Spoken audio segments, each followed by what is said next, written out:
Next laptop हेउची Acer Aspire 3। एही laptop रो पैसा केबे केबे तळ ऊपर हेई पारे 32 रु 35 हजार मध्य रे रही थाए। एइथरे Ryzen 5 7430U प्रोसेसर मिलिवो जा हला 7000 सीरीज रो पार्ट। एहार प्रोसेसर रे 6टा कोर और 12टा थ्रेड अछि।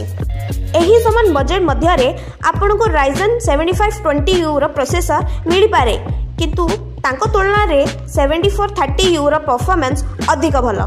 सिंगल कोर परफॉर्मेंस रे 21% अधिक और मल्टी कोर परफॉर्मेंस रे 60% अधिक भलो मिलुची।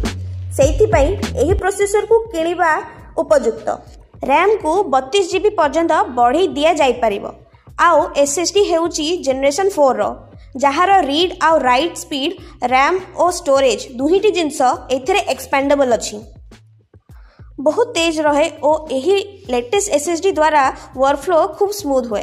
डिस्प्ले विषय रे देखिया को गले एहार IPS पैनल दिया जाइछि जहा 15.6 इंच रो full HD anti glare display अछि और 60 हर्ट्ज रो रिफ्रेश रेट थाए। एही प्राइस रेंज रे IPS पैनल मिली जिबा जहा एही लैपटॉप रो सबुठारु भलो पार्ट अछि। आपण घंटा घंटा दी एही लैपटॉप रे काम करिले मध्ये आखिरे कौनसी असुविधा हेबो नाही।